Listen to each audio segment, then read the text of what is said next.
All right, everyone. My name is Alna from twinsmommy.com. And for today, I'm going to show you what I'm doing to maximize my blog traffic on two blogs. Okay, my blogs on those two blogs are surging traffic. So in my recent video, I shared my blog's traffic and income report, and I filmed and published that video in about 2 days. Okay, so now I mentioned in that video that for one of my niche sites, I noticed the traffic was taking off, and to capitalize on this, I mean, in the video, you hear me say, Elna, go write some posts. Elna, go focus on this blog. And that's exactly what I did. So here's the Google Analytics from I'd say about a week ago when I took that screenshot. It was hovering around 69,000 views. It was up 124%. So this was like something is happening, taking off. The bubbles here indicate like what Google Analytics says is an anomaly or a spike in traffic or audience. So I was getting a lot of eyes to my site right at this time that I took that screenshot and shared my traffic and income report for this site. So about a week later, which is when I took the screenshot this morning, it is at 90,000. Just in that short time, it's increased about 20,000 page views in about a week. The more bubbles means things are taking off quicker than expected. I also checked my pin generator schedule to see if I needed to update it. And I did. There was only 1 or 2 days left. And so I'm glad that I took the time to focus on this particular site so I can, front load the content in pin generator, get that going for my schedule. So what other things did I do to capitalize on this sudden traffic growth for this niche website? So I updated pins there to schedule, like I said, for the next few days. Sometimes when I'm in pin generator, I want to schedule for the whole month. But like I said, I want to do it for the next few days to capitalize on anything that I'm going to be doing from here on out, if you know what I mean. I used my strategy to find the best blog topics for summer from my updated Pin and Win course. Now, this is something that I took a little bit more of a nuance when I shared that video in the course about finding blog topics. So I made sure to follow that strategy. I used pin clicks to find the keywords for those topics. And then I ended up writing about 2 posts and then slotting them into pin generator at that time. Now in Google Analytics, I am seeing content I wrote last year for summer taking off.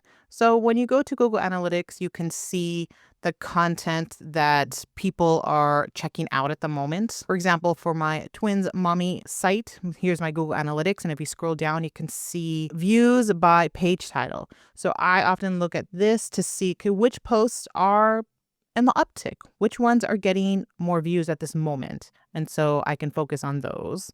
That's what I was doing in Google Analytics for this niche site. So I was seeing the content that I wrote last year for summer, which was interesting because it's older content about summer content that got picked up by Pinterest, and you should know by now that Pinterest has a long, your pins have a long shelf life on that platform.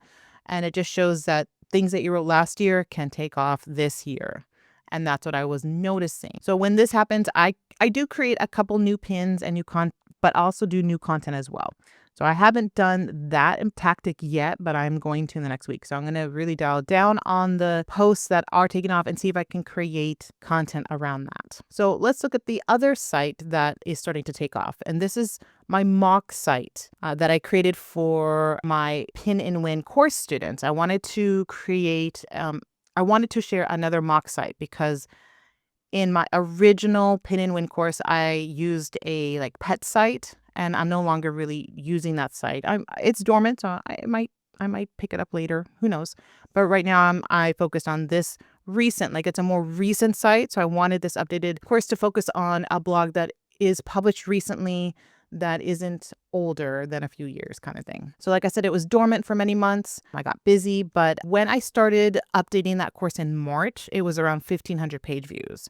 So it was dormant for about 6 to 8 months, I'm assuming. And then, like I said, I created content in March. In that video that I shared about my income report and traffic report, I was surprised. I was like, holy moly, because I haven't even checked out the analytics for this site for all of February and March. So I was surprised that it was at 20,000 views. So here's my traffic about a week later. It's bumped up 23,000, but as you can see on this graph, it is starting to take off. So this is the time today, tomorrow, this week is the time to capitalize on what I need to do for this particular site so I can bump up the traffic. This could be a site that does well in the summer. I really don't know. I started this, I want to say, leading into the summer and created a lot of summer content, but it didn't take off. So I don't know if it's going to happen this summer, or maybe I'm thinking about angling my content. I did in my course talk about the topics that I would write about on this site versus the other topics that I had. So maybe that was the game changer there. Now, it's not as dramatic as my other site that I showed you, but this is a new site. So perhaps, like I said, next year I'll see greater improvement. So what I'm doing right now will lay the foundation for next season, next summer, or next year. So for you, what should you do with a sudden traffic growth? Let's look at the things that I'm doing right now, and maybe that can help you with your blog to start taking off. Now, I had blog post drafts for this particular site. So I just finished those up and published them. I created a new blog post and will continue to create another post this week. So there's only one new blog post on this site. So I know it needs more, and because it's already doing so well right now. I updated Pin Generator with these new pieces of content, but dripped them out slowly as my schedule is set for months. So in Pin Generator, you can create a smart schedule and you can tell it how many days in between posting that same URL, so you can drip it slowly. I think I set it for every 3 or 4 days for this new piece of content, just so I can see if it's going to start taking off. I also, for this particular site, created a new pin design to capture new eyes to my content. I'm finding that when I did this previously, it really helped with the traffic. So I'm going to work on that and start creating more templates for this particular site and review my other templates. I didn't put this in my notes here, but I'm going to review the templates that I currently have and not use them. I'm not going to get rid of them. I'm not going to use them, and maybe use them a month or two later, see if it'll pick up again. So what doesn't work for Pinterest right now? Let's look at some of the things that you might think would work or has worked in the past and it's not working. It's not just enough to create a ton of alternate pins for a post to take off. I did allude to looking at my Google Analytics at my previous posts that were taking off. I'm only going to create a couple of new pins. I'm not going to focus on it.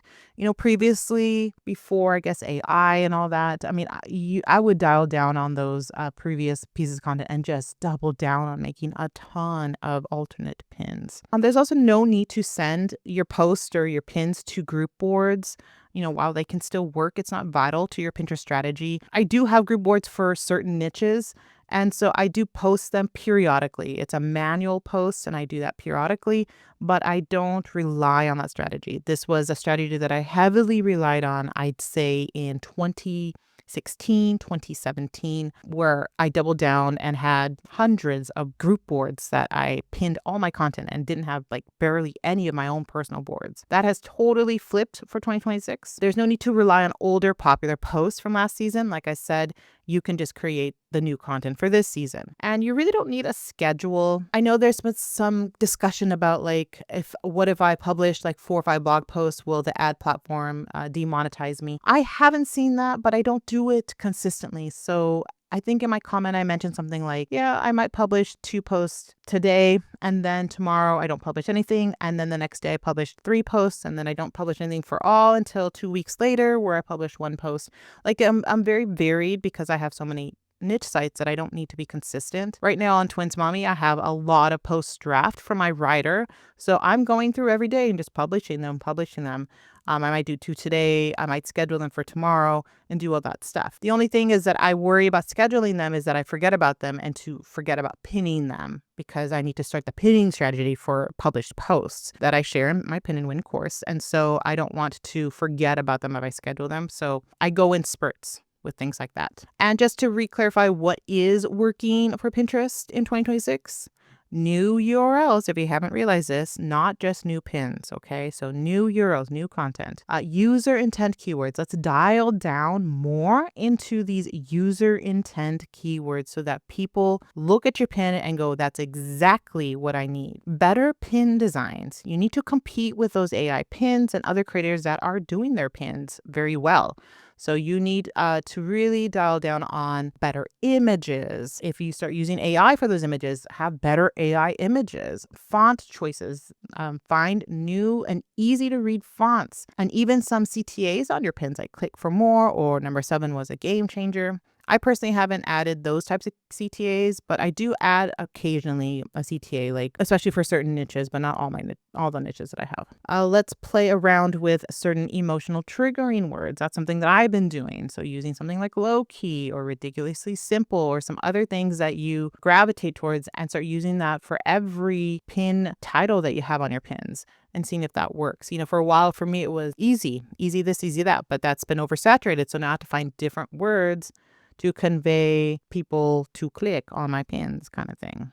Okay. And just as a reminder, if you are interested in my updated Pin and Win course to help you with Pinterest traffic for your blog, make sure you check it out and enroll right now. I am updating the course. And as well, I do have ebooks that I'll list in the description below to help you get to that 100,000 page views. As you can see, one of my niche sites is getting there already. So maybe I'll have another 200,000 page views this summer like I did a couple months ago. All right, let me know if you have any specific questions about your blog traffic, and hopefully I can answer them or create another video for you. Thank you so much.